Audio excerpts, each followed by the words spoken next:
Good morning, everybody. We have about 5 minutes until we start. So I'm waiting for people to come on in for our sew along for our Frosty Goes to Town walk number 3.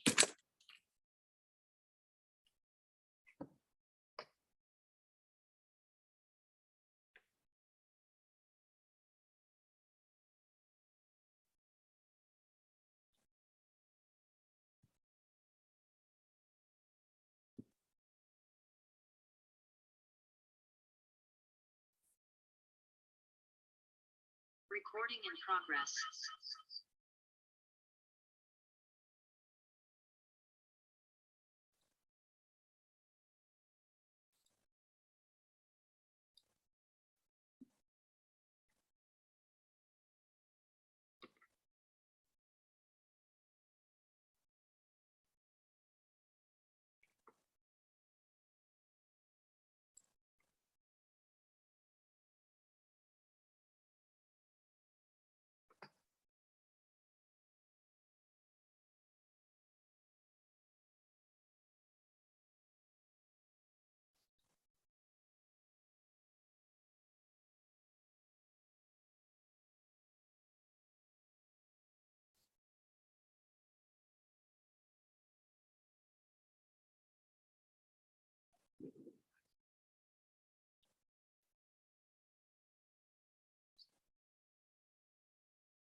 Good morning. Good morning.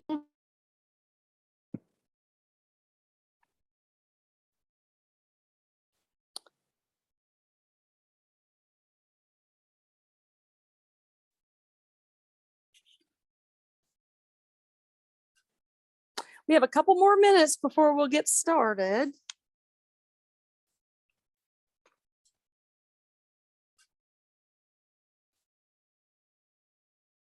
That'll give other people a chance to come on in.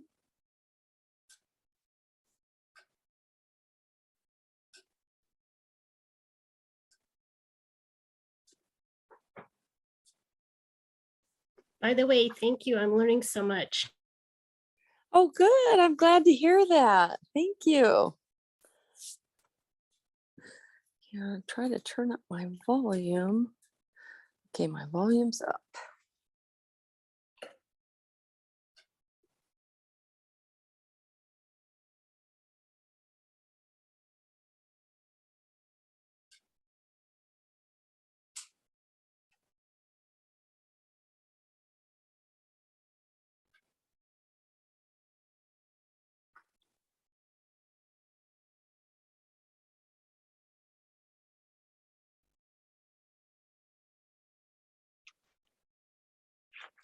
All right, well, I'm really ready to get started. I just love this project.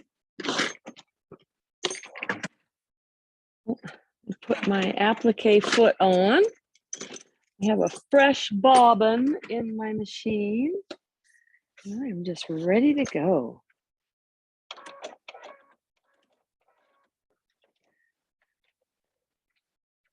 So have you found that it doesn't take very long to really get these things appliqued down? I've been too afraid to try. I've just been watching. Oh, really? I have the blocks together and I'm. Oh, you're muted. I can't hear what you're saying. I have too many projects and so I'm scared. So I just put that on the.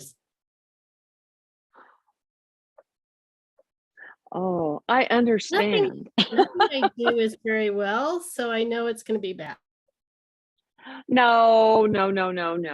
If you really want to just try it out, you could get like just a square block, just a piece of fabric, say a 10 by 10 piece of fabric, and then get like a 6 by 6 piece of fabric and put some of the SF 101 on the back of it, and just put some heat and bond on it. You fuse it to the backing and just practice. And that's all you can do, and it'll take just a couple minutes to go. It'll show you how to do a corner, you know, so you can come around a corner. And then as soon as you get good at doing that, because you'll go around 4 outside corners. And then as soon as you get good at doing that, then you could do another good shape is a heart. Because what a heart will do is you'll have a curve to go around, and you'll have a point to come into and come back up again, and then you'll have an outside point to do. So a heart shape is a really good thing to practice too. And you can make that as big or as small as you'd like. So I've been practicing on a snowman that I messed up on, and it's okay, but a heart's a good idea. yeah, it's a good thing. Okay, well, we're a little after 10. Oh no, my phone says 10:01. We have a couple people in. We can start right now, or we can just wait for a couple minutes, see if anyone else is running a little bit late. Hopefully people are just getting so comfortable with this method that they go, oh, I don't need to do a sew along. I like the sew alongs because I like to talk to you guys. I like to see what you think. I like to know if you found easier ways to do things or different ways. And because I just love everything about this stuff. So I like to hear from a lot of different people, because there's many ways to do, you know, come to get to the same outcome. So, okay. Like on this. So now what I'm going to do, I guess we can wait for a couple minutes. I'll wait till 10:05. How's that? We'll give it till 5 after, and then we'll get started.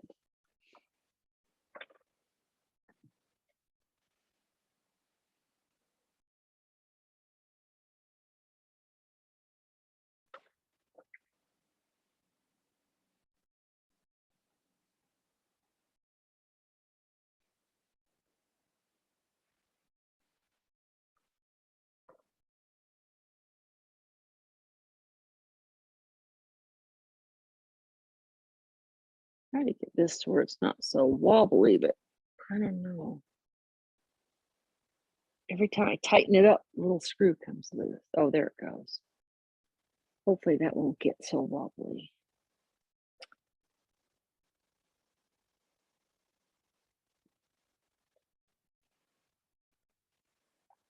So does anyone have any other applique projects that they're working on?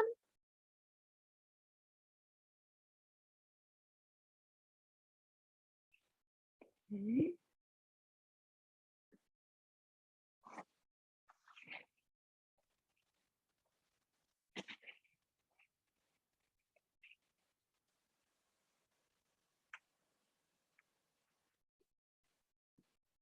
I have a few that I like to start. I always have so many projects going, it's just crazy. And of course, I've got my Kimberbell projects going for the embroidery. Thank you, Jeannie. They're so cute though, you know, how can you not do those too? So yeah, I've got, oh my goodness, I don't know how many projects going right now. What have I got? 1, 2, 3, 4, 5, 6, 7, 8 at least. But I like being in the middle of a project where I can just come in and start sewing. I like starting new projects, but that's not my favorite, because then you got to get ready, you got to cut everything and do all that. But I like to just come in and just sit down and start sewing and stuff. What time is it? Okay, well, it's about 10:05. This may be it for today. This is being recorded, and it will be put on the website, or on the Facebook, I believe, is where Jeannie puts it. So let's get started. Hi, Anna. Do you have any questions about anything? Okay, you just get started. All right. Thank you. Okay. So now I remember what I did, and I remember because I had it written down. It was at my house, because I was working on this there, and I have on my stitches, It's underneath my quilting stitches, and it's quilting stitch number 12.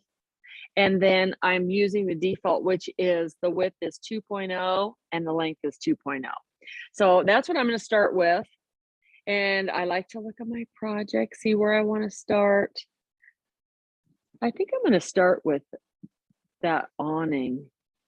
I like to start with things that I think might be difficult. I mean, not that any of it's really difficult, but I like to start with stuff like that. And if I get my little things out of the way, then I can go around the bigger things. So, I mean, that's how I think today. Tomorrow I may go, you know, I'm going to start on something different. You know, well, this is our hobbies and it makes us very happy to do them. So we can start wherever we want, whenever we want. That is the good thing about this. So I'm going to start.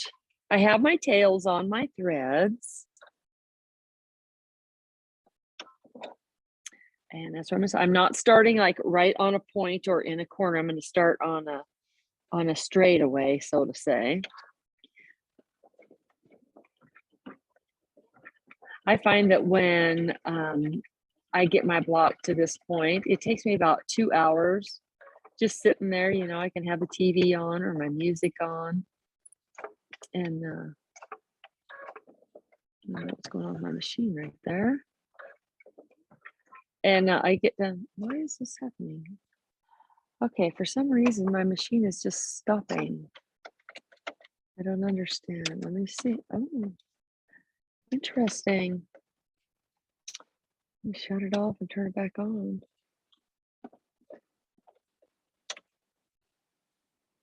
Looks like I might have to get my crescendo in for a service. I don't know what's going on there. Okay, so let me start all over. There. This is not the day to be, oops, having a problem. See there, I hit it too much. So what I'm going to do, okay, I just did a mistake. So I just overshot myself. So what I'm going to do is I'm going to pull out my threads and I'm going to cut them. And then I'm glad I have my seam ripper very close. I always do because you just never know. I don't know if you guys can see what I did. I got a lead foot on my presser foot. See, and what I was going to do is I was going to go around this square piece, but I was by that corner and then it just took off. So I have those stitches in. I always tie my stitches in knots at the back. So I'm going to just go ahead and pull these stitches. I can see it easier on this side. That's why I'm doing this part on this side. Now I'm going to go to the back and just, let me see what it's this side right here. So I'll pull my stitches back to the back side, and then I'm going to just tie it off. Oop, and I got one really short because I use my seam ripper to pull that out, and this thread's very thin anyway. Okay, so I'll just knot it, have an ending point. Use my seam ripper since it cuts so well. There. Okay, so now what I'm going to do, I might as well knot the other one where I started. And then I'll just start over. I've backed off, I pulled the stitches out that I just did, having a lead foot.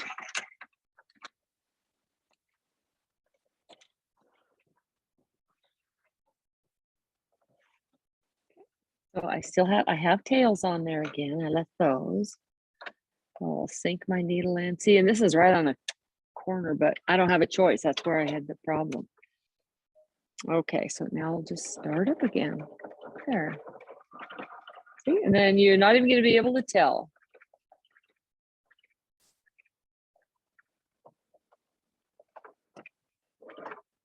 Yeah, I wonder if I have a problem with my foot.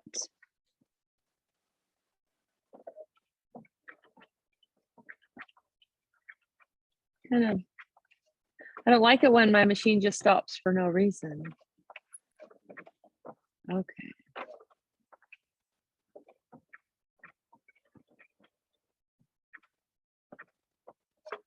All right, there's one of them.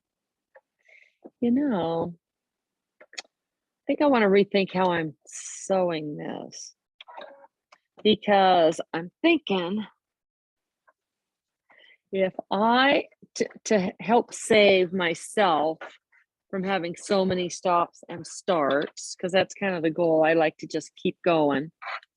If I went around each one of these, then I'm going to have to come in and just hit those areas right there. So what I think I'm going to do is just do a line, and I'm going to come up there, and I'm going to come up that one, and come up that one, and come up that one. Then I can just go all the way around, except for where I've done right here. I'll just go there and then start back up and come around that way. That'll help me to come around this with minimal stops and starts, I believe. Yeah, sometimes you just gotta do it, you know. There's just a lot of starts and stops, and it just depends on the pattern. Sometimes you get pieces that you don't have to start and stop a lot on. Sometimes you do.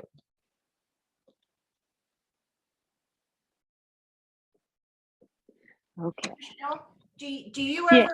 ever just for the stops and starts to shortcut it, just lift your foot and move the fabric over to the next spot, put down a tack stitch at the beginning and end, and then just keep Yes. going, and then just cut the big long threads in between? Yes, I do. I I do cheat that like that. on yeah. I do that on the ones oh, let me see. I have another thread there. I do that on ones like that have a lot of little pieces in them. A lot of little pieces, and this probably would be a good one to do it on. Like where if I'm doing like foliage and you have vines and leaves and there's berries and stuff there, then I do that there. So this one is it's kind of big. So Yeah. I have room. And I'm kind of OCD about my knots on the back. I really like my knots on the back. And I think it's because I've been doing this since before they had, you would have to back tack, on your machine in order to have that tack down stitch. So Mhm. I just got used to always using the knots. Mhm. Yeah. And old habits are hard to die. Yeah. Well, I do it on So- wall hangings, not on quilts, because they're not going to be manhandled like a quilt would. And Right. Yeah. Absolutely. I agree 100%. And that's the ones where you'd have like a bunch of, well, you can have quilts with a bunch of vines too, but on my projects that I picked, you're right. Those are the wall hangings and stuff. Yeah.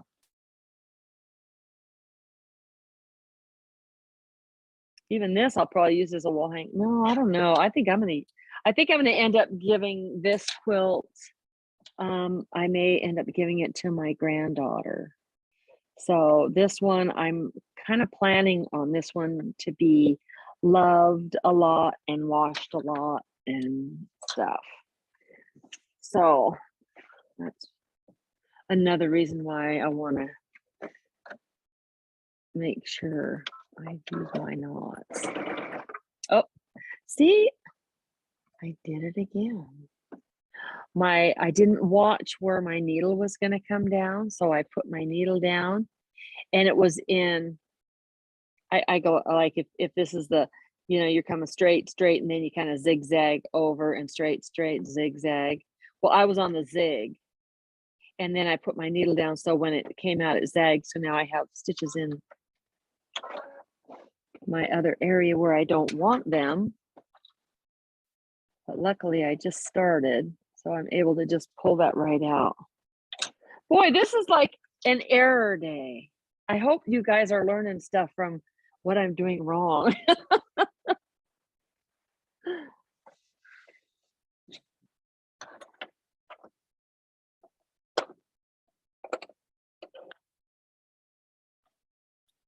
So you don't have any problems or nothing then because do you use, it's this little round button on the machine, is that right? And you just tack it down with that?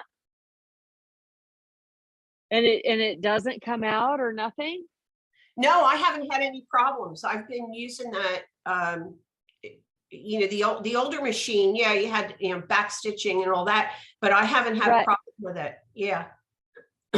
Wow. Even with this thinner thread? I don't know. I haven't used this thin a thread. Oh, Yeah, and I tend to use the, oh, what's this one I have in now called?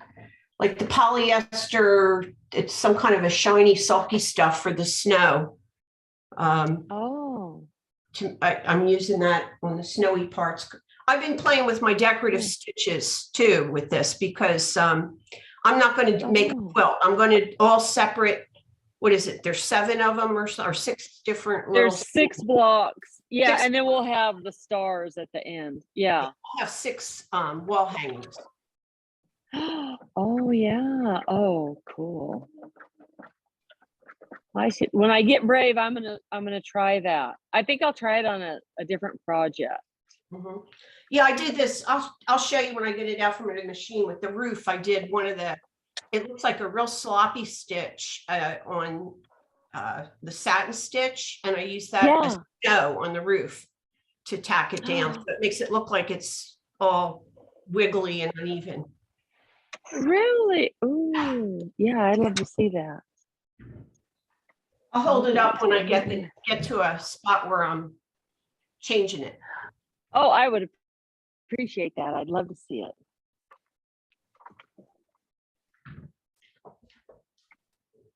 Okay, I can't. Oh, I know what I need. I need my big pin. I always use a pin to pull this stuff up. And by using my seam ripper, I'm just cutting my thread. And this is a 100 weight thread, so it's super thin. Doesn't take much to cut that.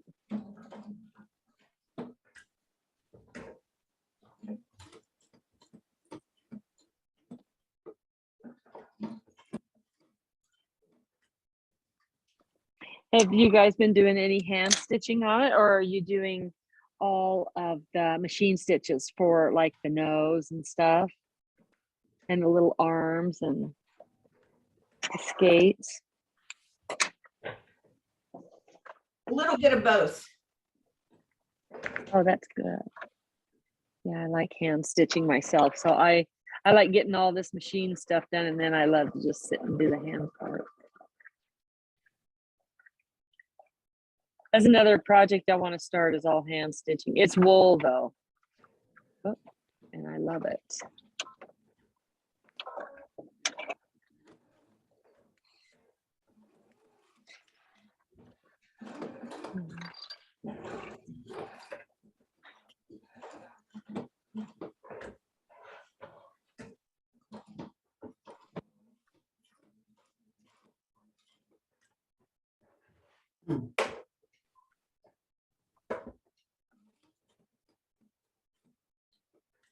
There's a lot of starts and stops on this one.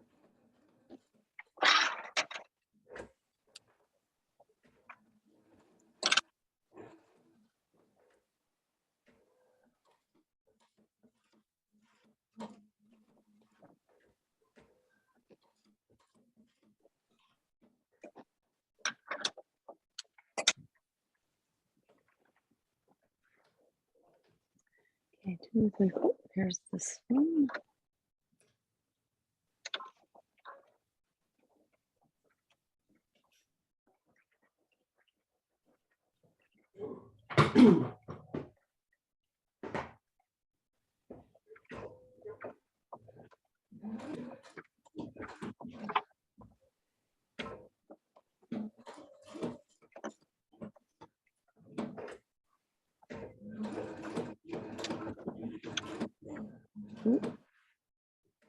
Now I see my needles on the zig part. So what I do then, I just go ahead and do a needle down, needle up, and then it pops it back over to the right. And now I'm ready to start on my next one without. See, that's why I have to pay attention, because that's where I went wrong. I wasn't paying attention to where my needle was landing. And I like this blanket stitch.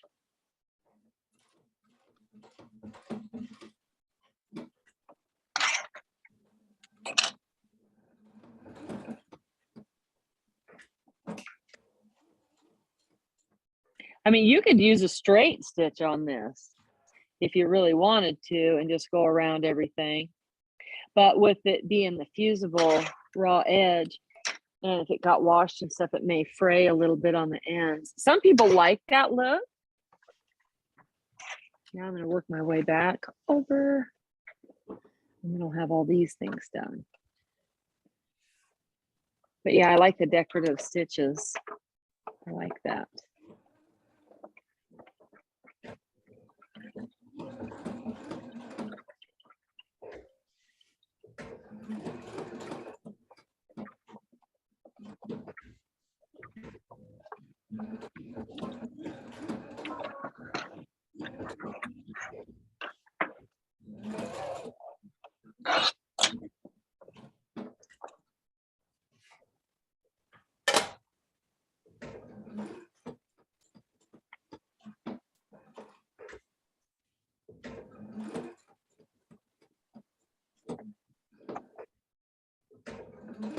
I almost can't pick this thread up, it's so thin.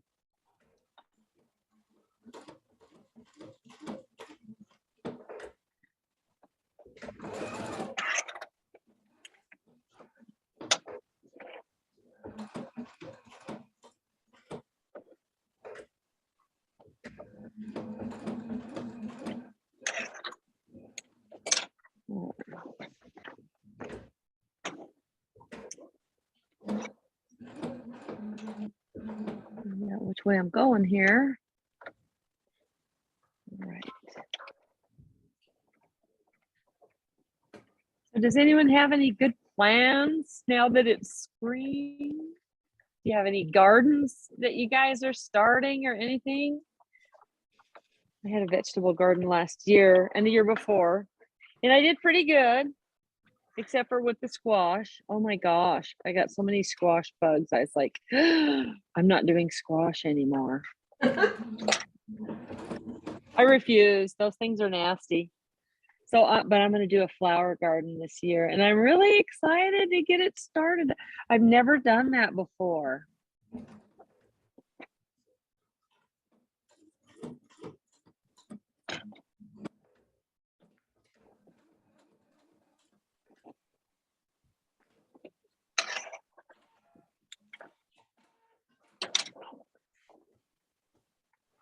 And here's what I did on the roof.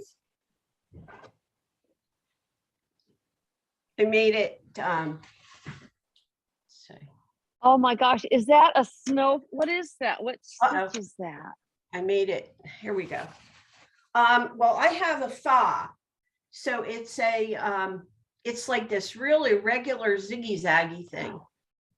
I love it. And for the snowflakes on the other ones, I'm too impatient to sit and stitch all the way around each one of those thingies.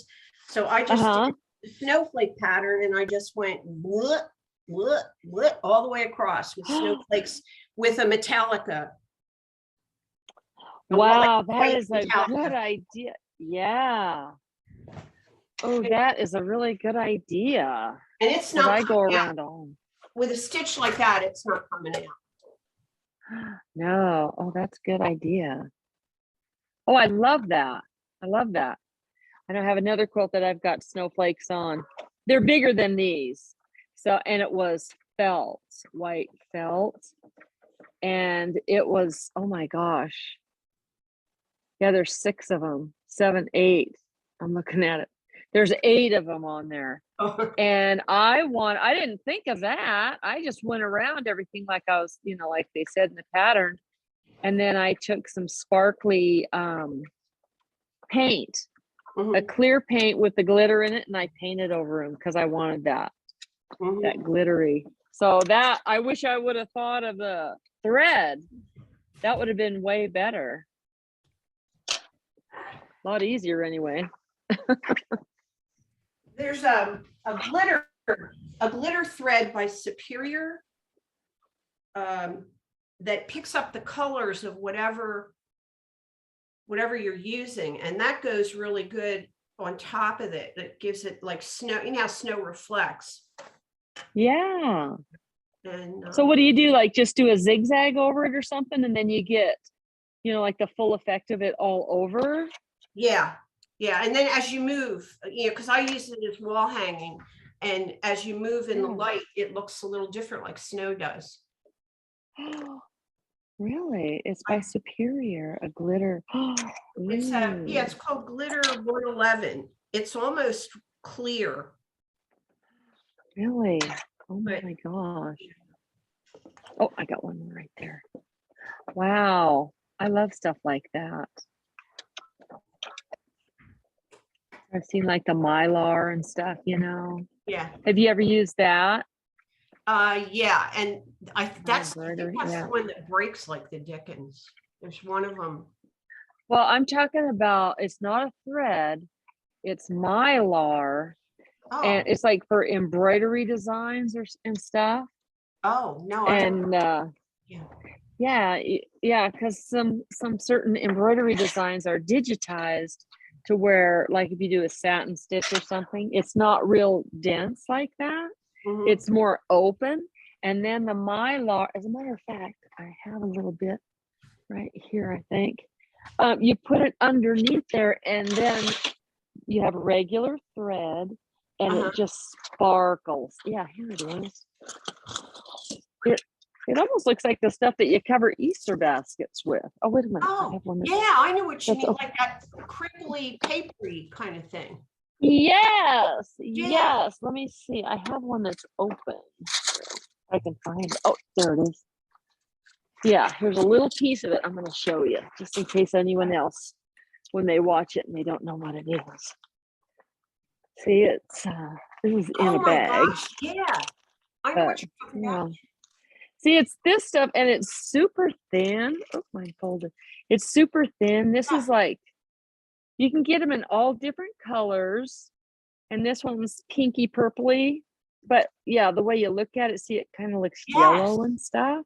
Yeah. And yeah, you can. There's a lot of designs out there that you can embroider and use this stuff, and it makes your thread look like it's sparkly thread. So, Oh, I mean, I've seen that. So I'm really interested in Superior's glitter thread. Do you okay. have a spool of it there? Can I see it? Yeah. And then see how it kind of picks up rainbowy. If I hold it, Oh, is it flat? It's not like oh, a yeah, it's thread. regular. Oh, it's like Yeah, thread, it's but more flat. But see how if you hold it up against the blue, it almost picks up the blues in the blueberries. It's sort of, God, is that pretty? Oh, I can see that. See, now it looks purpley, yeah. but So around the edges it looks white. yeah, and if you use it on white, it makes it look whiter. So that Mylar, I'm gonna Wow. look for that because I have a McKenna Ryan Easter panel that has little duckies and trees with, that'd be great for the puddle underneath the tree. Oh my gosh, wouldn't I it have it. though? It's in front of me. I have it all pieced and placed, but not stitched yet. I have to do the applique. Oh my gosh, that is so pretty. Now, do you use like a metallic needle or something where you got the bigger eye in your needle for that? Because You know what I've been finding? One of the ladies at the quilt store told me to start using, oh my God, what do they call it? The Microtech. She said yeah, she hasn't been changing her needles out and just using Microtech. And I haven't had the breakage that I've had with the Metallica. The Metallica is like really? it still breaks. Oh, But yeah, it does. It yeah, I've had does. Then you more got to luck. slow down your stitches and all that. Yeah. Yeah. And then I put it Yeah. in a jar instead of on the spool. Somebody had told me to put it down in a like a glass or a jar below the machine so that there's more length, and then run it through the thread guides because the thread needs to be straightened. It's on the spool and it gets screwed up when it's all curly-cued. Yeah, so it has a chance to unwind itself. I guess, yeah. Yeah. And that seems Yeah. so I don't know if it's the Have a needle little, or if it's the position. yeah. Oh, interesting. I've learned a lot in this that I've never done the blanket stitch stuff, and that's pretty cool on the different threads and tying it and. Yeah, yeah. I know you can do a lot. And you know, with the different fabrics too, it's like, I love wool fabric, and you do like the blanket stitch, you know, you don't have to do that by hand. You Mhm. can do that by machine too, and it just sews so nice. And I can just see, you can use like a 9014 needle, and you can use some of the thicker threads on it, like the 12 weight. Yeah, Oh my gosh, and it looks so nice. I'll have I to just play with love that. that. I haven't done anything really with wool. I know, I want to do a wool project with Jeannie and see if she'll do it. See if she'll let me teach something with wool. I think it'd be fun. Just something small, you know, just to see if people want to get their feet wet in wool. I love wool.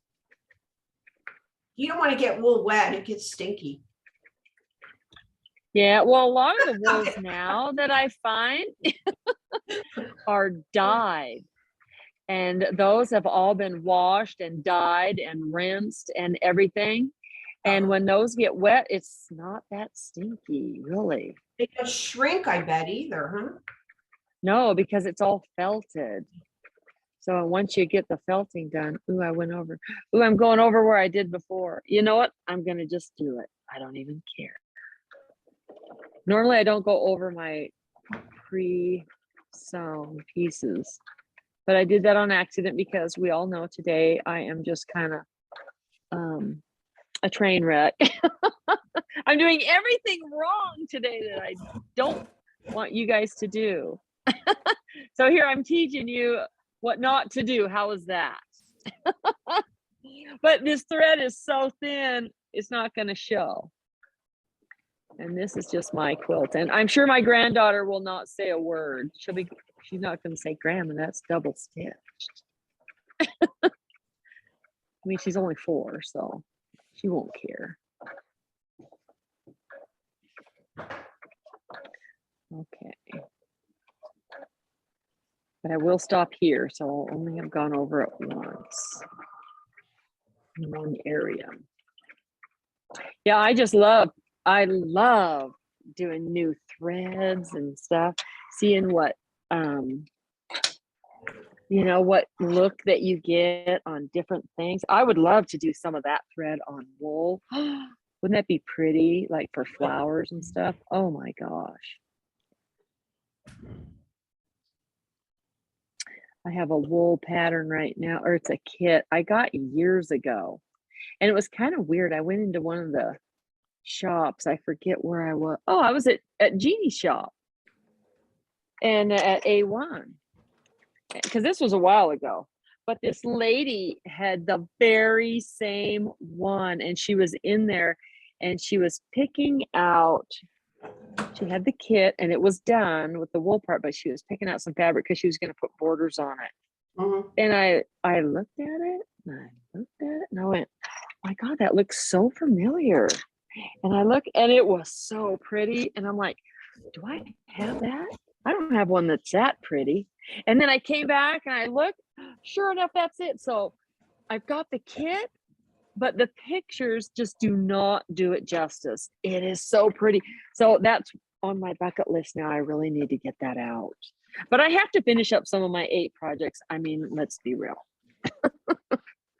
I just have like so much going on. And I am determined to finish. One project, all I have to do is put 2 borders on and that's it.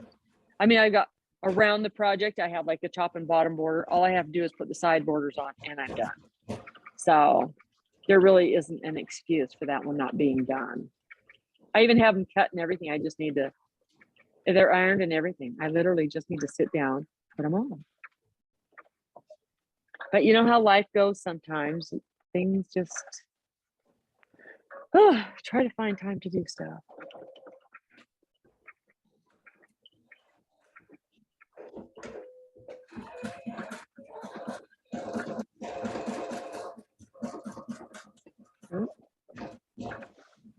Boy, this block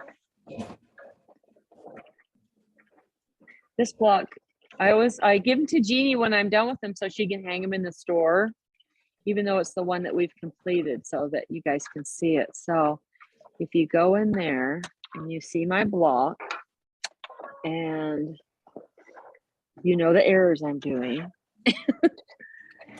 just look and see, they really don't show up. I think I So learned this more is- from my errors than doing it the right way. Yeah, good. But I mean, it's so forgiving, you know, if you don't say anything, no one's going to see your errors. That's why you really need to just do it, you know. You may like it. So.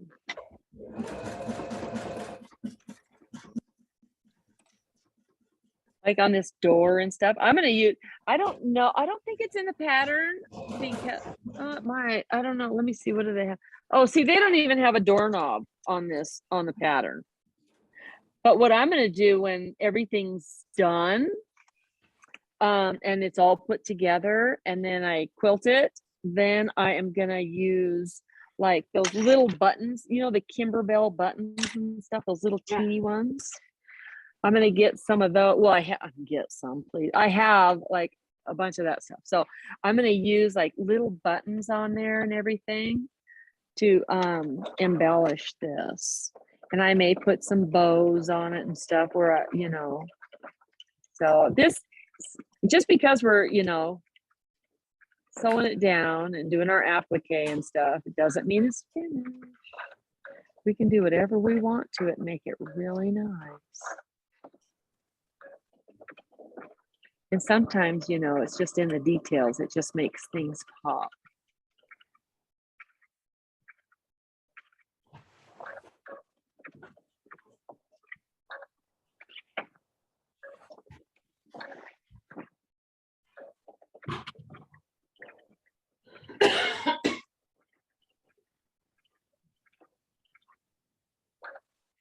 So I'll just keep going around this.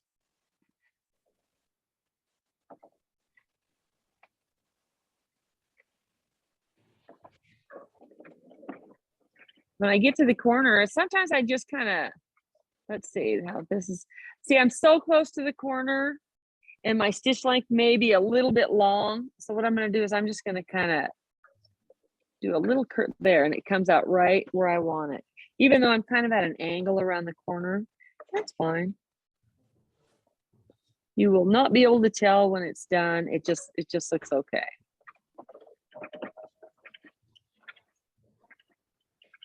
Boy, these things turn out to be pretty big blocks.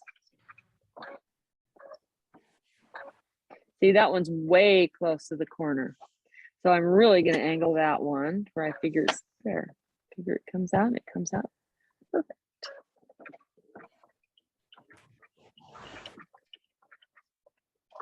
There. This little house. Once I got past that part, it's going pretty fast. I think that I guess that's what I do too, is I pick out the parts that I think are, you know, not that anything's hard on it really, but whatever's going to be the hardest. And then I'll do that first. So that part's just done. Okay, so I have all my threads. I'm just going to knot all my threads together.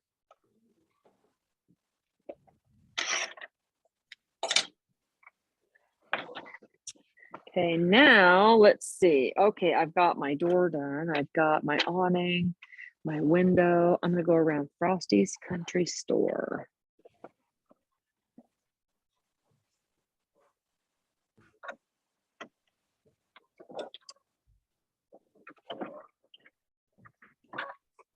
Add that up.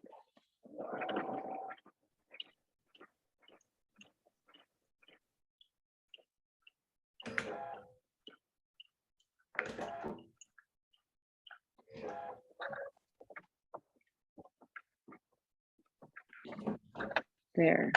I'll just go up there at an angle around that corner. Never even see it.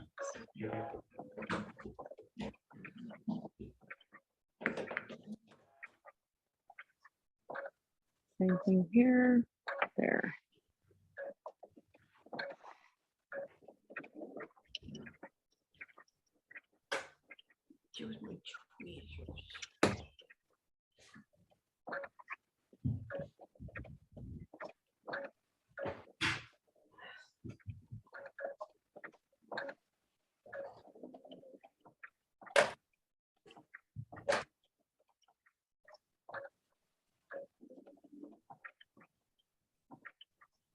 Now going around the curves, you want to make sure that when you go zig and zag, you keep that stitch wherever you don't move your fabric. You want that stitch to come back right on itself.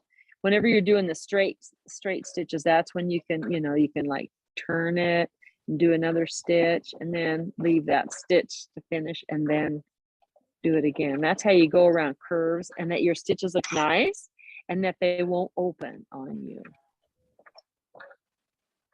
If you're doing the blanket stitch. Some other stitches too, it makes a difference too. Some stitches, it doesn't matter.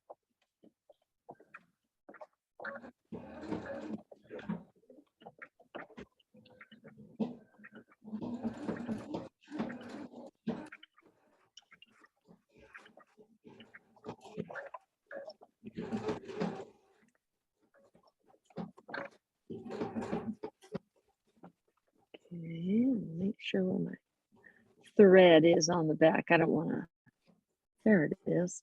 I don't want to stitch over it. There it is. Okay.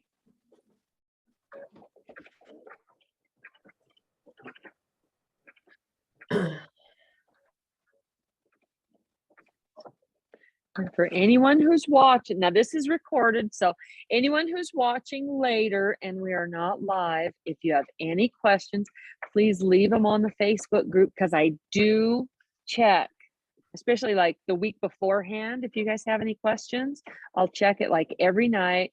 And then the week after, so like all this next week, I'll be watching really close every day.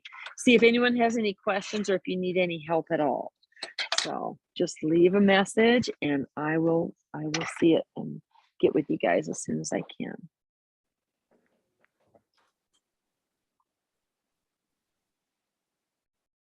Or if anyone else sees it and has the answer too, oh my gosh, please feel free.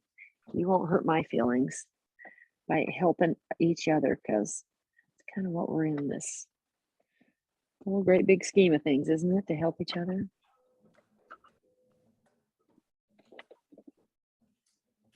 Okay, there's all my threads for that one.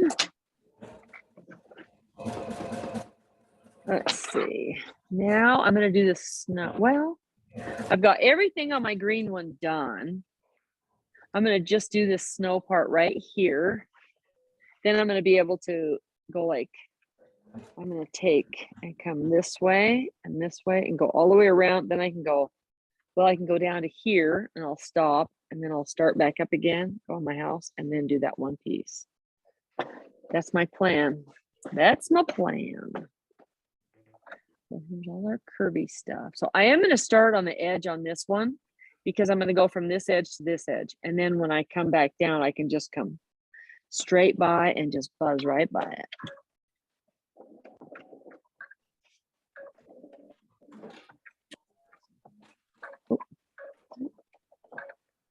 Oh, I moved it.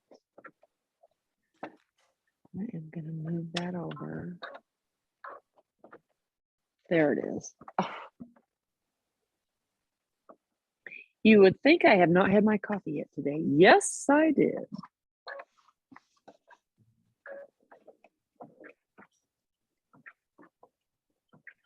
Yeah, I know what I want to do, but what I'm actually doing is a bunch of mistakes. But I think it's gonna look good. See, that's another good thing with this thread that I chose that really thin neutral thread. It covers up a lot of stuff.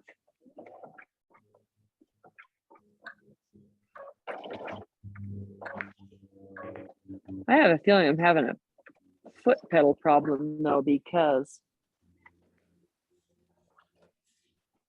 my machine, I'm not barely touching it and it will just go pedal to the metal And then, like at the beginning, it just stopped. So I don't know if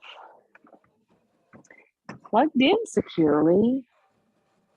I don't know. Maybe I rolled over it with a wheel and did something to the wire or something in it, but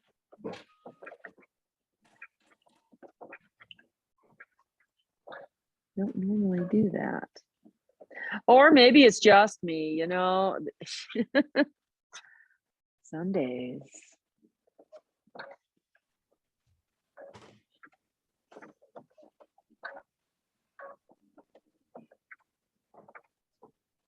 Oh, see? See, I had taken my foot off and it did not stop. Hmm.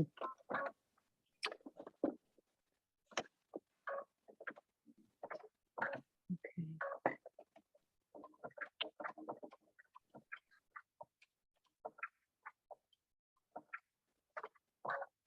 Hmm.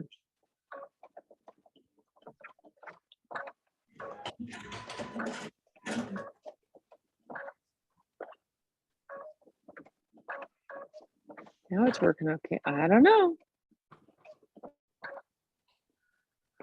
I have to get with Patrick on my foot, see if he's tell me what's going on.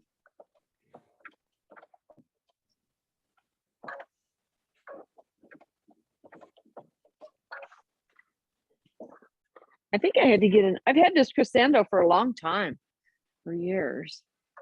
And I think I had to get a different foot for it too. I must do something. I don't know, maybe I run over it with my chair wheel or something. I don't know.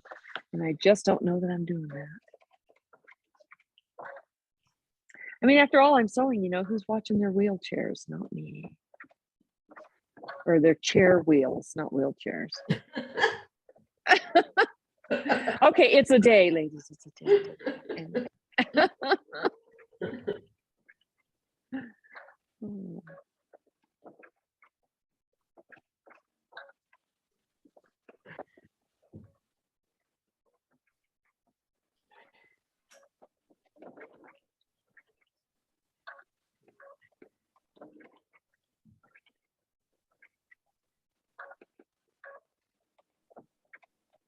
Yeah, I had this flannel on my scan and cut, and I used my low tack mat, and I did the blade pressure on too. Oh my gosh, it cut so nice. I loved it. I'm gonna cut all my flannel using my low tack mat and not my fabric mat. I was not really happy with that so much.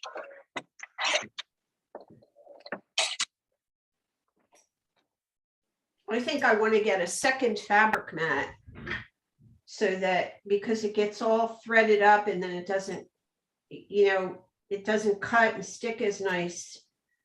And you got to wait and let it dry in between. So I think what I'm going to do is get another one so I can clean it off and then let it dry while I do the next batch.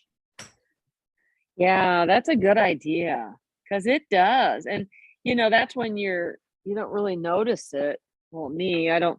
I mean, you see it's threaded up and stuff, and you're like, okay. And when you're cutting your cotton, just regular cotton's great for it. But then you start trying to really use it. You go through a couple mats, and then you're like, that's a good idea. I should probably get another one myself. One of the ones on the bottom where it was particularly messed up with a lot of thread and stuff that I had to it just got all crumpled and tangled, and the machine wanted to eat it. Oh, do you use that Simply Awesome stuff on it? Oh yeah, that stuff is amazing. It really is. It really is. I have a mat on the floor under my roller chair, and it was starting to slide a little bit, and I went ahead and vacuumed underneath it and all, and then I thought, oh, it's sticky, I wonder what would happen. So I went ahead and used it on that, and I'm not having the problems on the carpet like I did before with rolling the chair. Oh wow. Kind of got the tack back. Oh, wow. Yeah, I didn't even think about using it on other stuff. I mean, I realize it's not made just for ScanNCut mats, but I never thought of that because I have a great big mat, well, that I walk on. It's in front of one of my machines and it's kind of, it gets dust and dirt on it and Right. stuff. I just want to clean it. And I've tried other things and it cleans it, but yeah. Oh, Yeah, I this should try is- that. That's nice.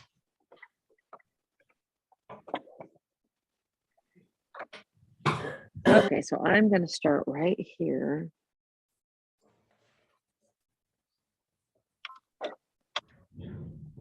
Now I'm going to use my little road map that I have and try to go around as big an area as I can once I roll this up. So.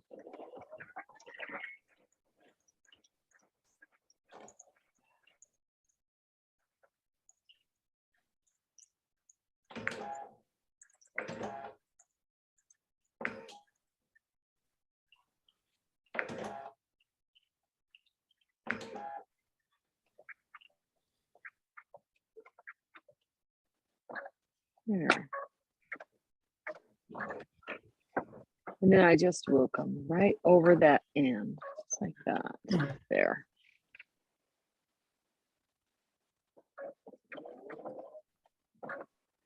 Good morning. I'm glad you could join us. Thank you. Good morning to all of you also.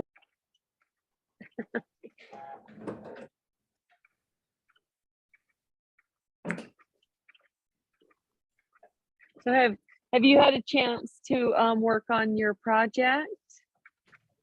Did you get- I pieces for block 3, but I have completed the pieces for block 1 and 2, and I'm still working on the Simply Applique, and I'm going to give it another week. If I can't figure it out, then I'm going to do the applique sewing on my machine.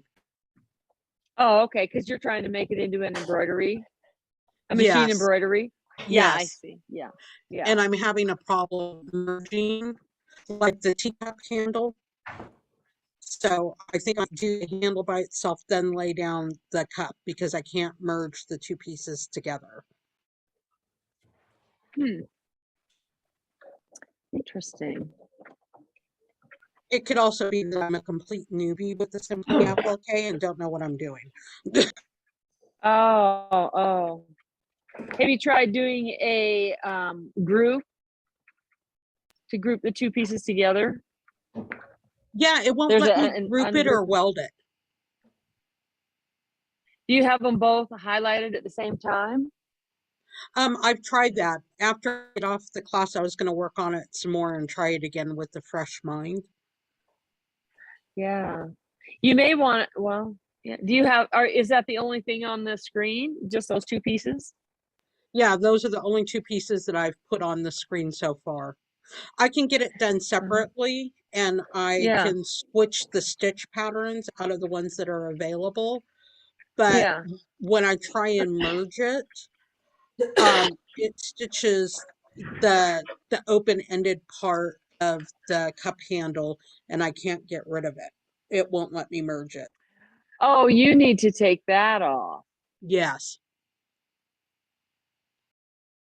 Interesting. Well, can't you, what you can do is you can just put the handle on first, put the cup over it, and then let me think. Because there's a way that you can get rid of the underlying stitches. Instead of merging the two, if you put them on top of each other, you want to, yeah, you need to get rid of the underlying stitches. I'm not sure. See, I have a couple programs. I'm not sure if it's Simply Applique that the one that will do that, but I think it is. So you may want to look at that option. See if it will let you like get the project done to where you're happy with it, where everything's positioned. And then see if there is an option to remove underlying stitches. I'll look into that. Yeah, let me know if that helps. Cause I got so much on my plate. Right now I can't look myself, but I think you can. I think you can do that.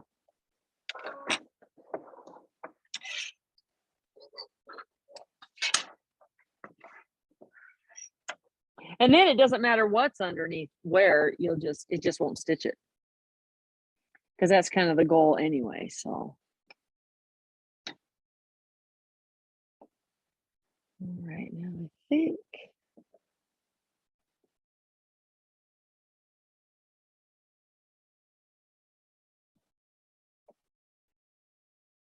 So on the big piece, let me ask you, so do you have the big enough hoops like for this, what is this? Is this a chalet?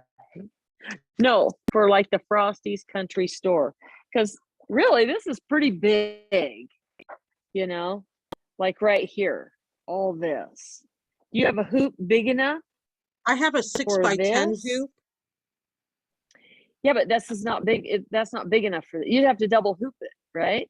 I would have to double hoop it, and I thought about like for the fence and the buildings to do it by regular sewing machine, but then the smaller parts to do it by the embroidery machine so I can learn how to do it to do other projects. Right. Oh, okay, I see.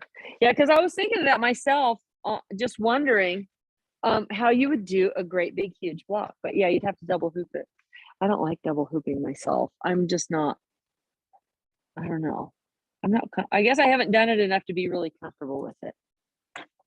No, But neither have I, but I really like the quilt, and I decided when yeah. I took the class to use it really as a learning tool with the scan and cut Yeah. and with the Simply Applique. Yeah. I know. And if you never do it, you're never gonna know. That's right. And there's a lot of little So pieces that I could use the embroidery machine for. there really are like the snowman and the snowballs and And the scarves.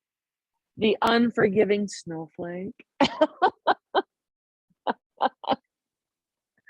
I know that snowflake is a big hit with everybody. And I think we have snowflakes in every one of these darn blocks too.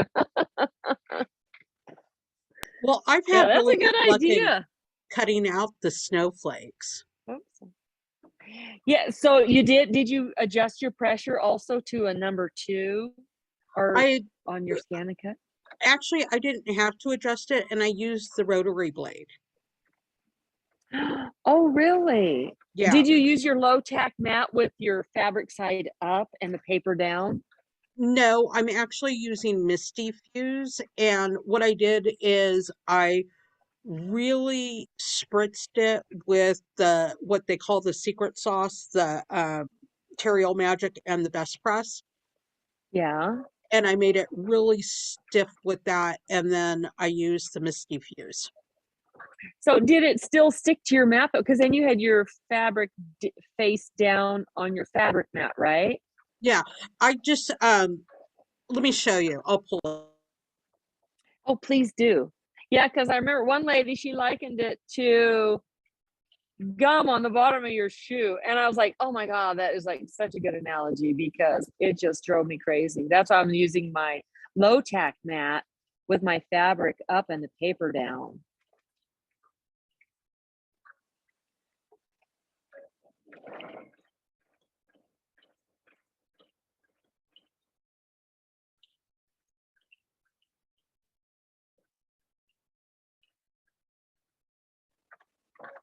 So let's see. Oh, that's pretty good. You still have a little bit of threads, but not bad.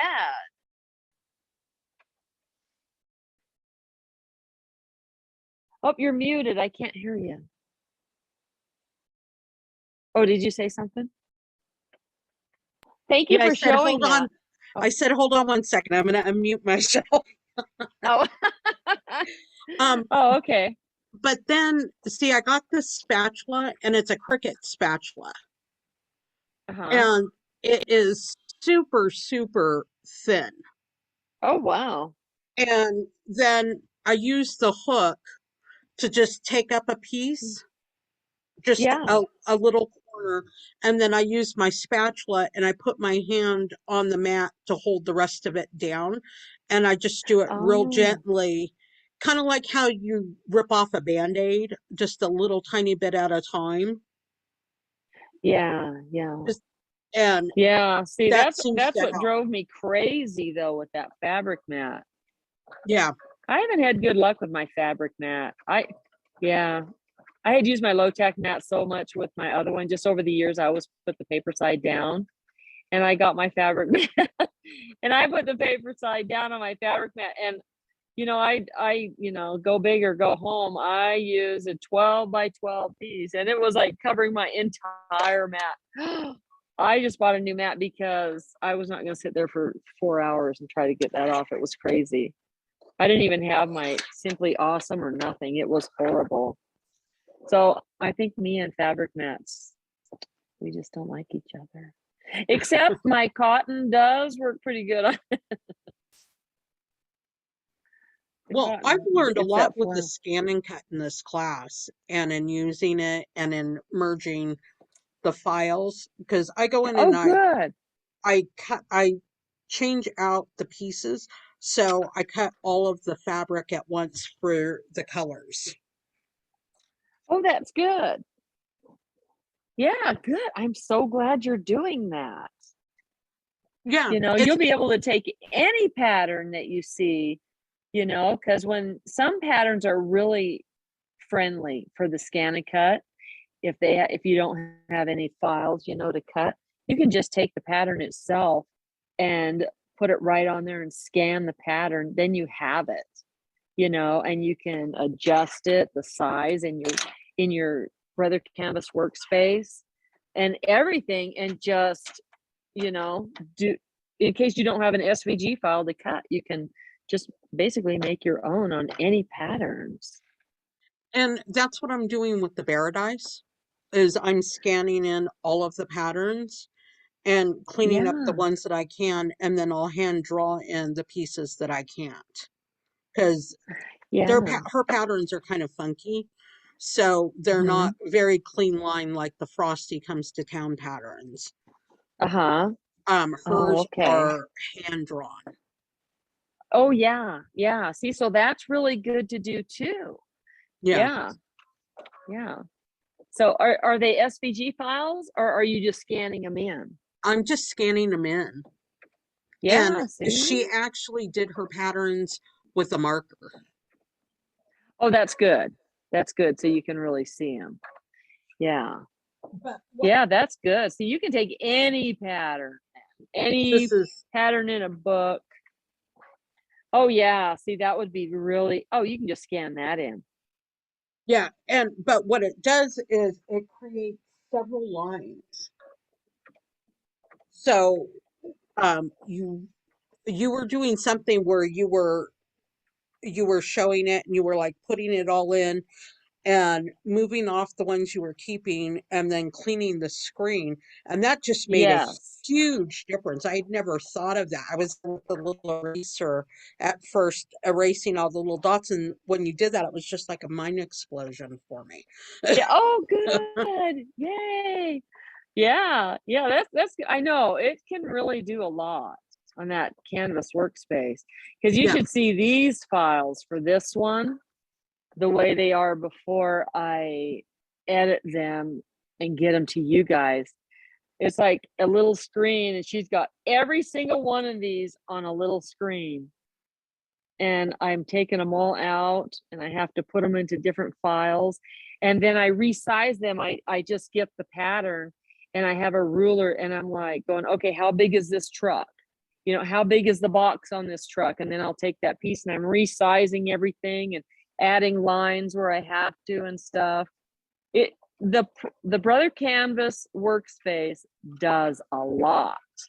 And if you don't get in there, and use it, you really won't know what it does. It's really good. And it's actually kind of different from the internet version where you go online and get the internet version versus, I guess it's kind of a truncated version that you have on your Yeah. desktop. there are different capabilities between the two. There are. Yeah, I wanted you guys to all put it on your desktop so that you would have it and be really easy just to get into it, you know? Yeah, But yeah, it does different things. So, yeah, I yeah, like it.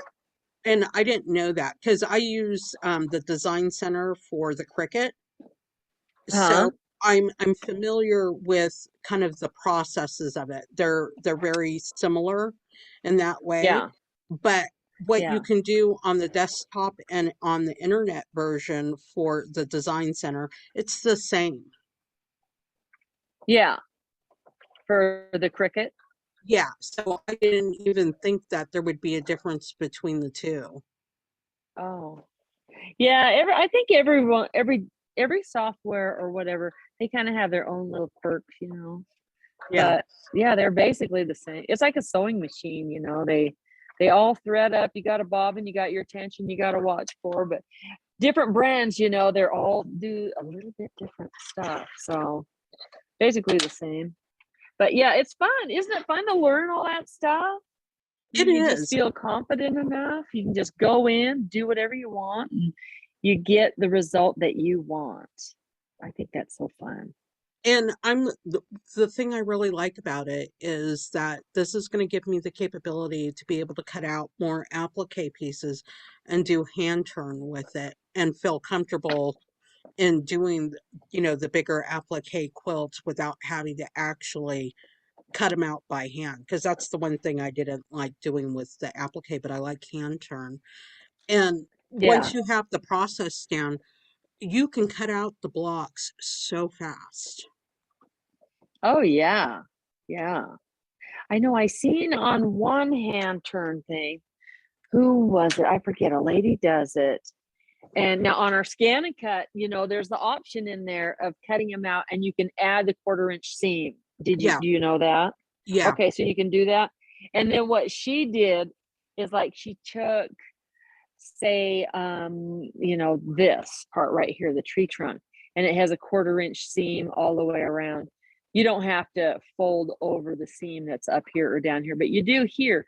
So what she would do is she would mark it, take a pencil or something on the inside, you know, on the wrong side of the fabric, and then she would fold it over and crease it with her fingernail. So she would already have a crease there. So when she would lay it down and start working on it, that crease was there and she would start hand turning it with like that. And she said it worked really good. And I oh, could see that's how it smart. would. Yeah, because you already have that pre-crease in there, you know. Yeah, See, now here I appliqued down my snowman. So what I did is I started here and I figured out how I could do it without having to, you know, do 2 separate ones. So I started here and I came up and then I went all the way around, came back here and then came down there. So I started here and I ended there and I got my whole inner done and the 2 snowmen. So my God, I did something right today. Oh my goodness. So anyway, yeah, this is just going pretty good. Look, I got my whole house done with my snow. I hope you guys are getting yours done too. I got my door and now I got the inside of my truck bed. Oh my gosh, I just love talking applique with you and how to do stuff, you guys. Okay, let's see. What time is it? Oh, it's 10 after 11. Wow, it's already been an hour. Let's see. We'll go for about another 5 minutes or so if you guys want. Is there any questions on anything? Do you guys have any questions that I could help you with? Okay. Let's see. I think I'll do. Let me see. I want to do my truck. So what I'm going to do now, this little brown piece covers the truck. So I'm not going to do an applique on the truck down here. I'm just going to do the box because it's on the outside. Any of the pieces that are tucked underneath, I don't do applique on both sides. You are more than welcome to do that. I don't personally like that look. I think it's too much, but you know, do it how you feel like it. I only do it on the piece that's the piece that's the overlapping piece. So let's see. I think I'll do my wheels since that's a curve. Get that done. I haven't had to change my stitch length or nothing. I'm still on a 2.0 and a 2.0. See, so I'll do my zigzag stitch, do a couple straight, and then I turn it just a little bit, do the stitch, complete it, and then turn it just a little bit. Do my stitch. So I'm always very careful going around curves. And then the reason I picked this too was that if I happen to have a problem with my fusible, say I have like my wheels starting to or my tires starting to come up or something, if I stitch down this wheel, it's going to hold all my pieces in place, even if they do start to come up, which this one's not. And I don't really have that problem very much at all. I used to before the fusible got better. Now they make it better. And I do like that Misty Fuse too. It's really nice. I've used that too. Michelle, Let me see. Yeah. when you were talking about how you only stitch on the top layer, is that to give the applique depth? No, well, basically I look at it this way. The reason we're doing the applique is because it's a pretty stitch and we want to make sure everything is secured down. Since I have this on the top of this piece, by doing the one stitch that will come up this way, because I'm doing the blanket, it's going to come up this way onto the little truck, not the truck, but the truck, what is that called? The truck bed or whatever. It's going to hold down the truck and the truck bed piece, both, with me just going along at one time. So that's why I'm not going to stitch on the truck with my stitches coming out toward the truck and to come back and run another length of stitching to come up onto the truck bed. I'm only going to do it on the piece that's overlapping the other piece because it's going to do what I really want, the utility part of it. It's going to hold the piece down. And then it's just what kind of aesthetics you like. If you like it to look like that and you want stitches to go both ways, have at it and stitch it how you like and you think it's pretty and you like it. I personally only want to do it on the piece that overlaps. I think it looks better myself that way. But does that answer your question? Yes, it does. Thank you. Okay. And then see, I'm still going around this circle. See, this is almost like doing it like if you do the heart. You have on the heart, if you're just practicing, the heart has the two curve. You have that curve. It's almost like a half circle. Then you come down, but you also have that the divot, and then you also have the outer point. So doing a heart on a practice will get you to know how to become comfortable with a lot of the things that we just do on this. And a square or a box will let you become comfortable just going like on the straightaways, getting your fabric to where it doesn't, you don't go so close that you fray your fabric. And you go on outer corners. And you can do you can turn your fabric in and do this also. Everything doesn't have to be just the fusible in this way. There's like, oh my gosh, there's so many ways to do the same thing. Like you can do like Lori Holt method, she puts interfacing on the back of her pieces and then she cuts them and turns them like right side out.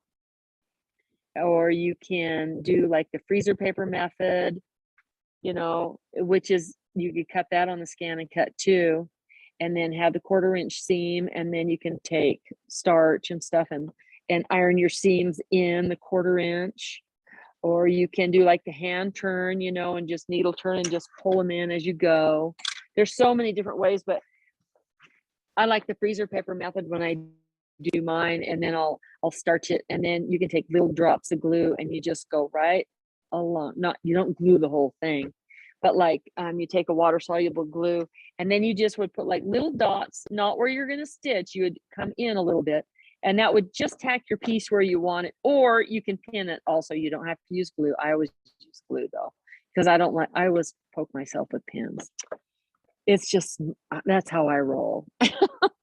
Especially today, if I had pins, oh my gosh, I would be poking myself. But anyway, and then you can use these very same stitches and then you would have turn under applique.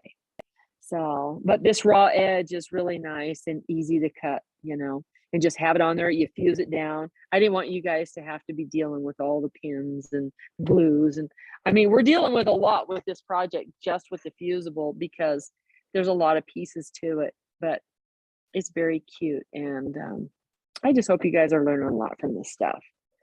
So anyway, I think if you guys are, Thank you. yeah, if you don't have any more questions, we might just call it a day. And yeah, we'll meet again next month and we'll be on block 4 of 6. So we're past the halfway point on our blocks. And I believe the last class will be an actual class, because we'll be putting together our stars on our borders. And then we're going to go over how to correctly measure the borders. We'll have our blocks put together and everything.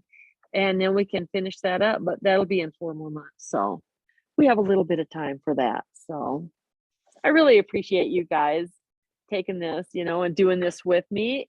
I just think it's so fun. And I like meeting all you guys too. Thank you. It's been real helpful. So- I'm going to look for some Mylar for my Easter project. Yeah. You know, there's a play, it's called, what's the place where I got my Mylar? Let me see. Purely Gates. She has a lot of embroidery I don't know if you guys can see. Can you see Purely Gates?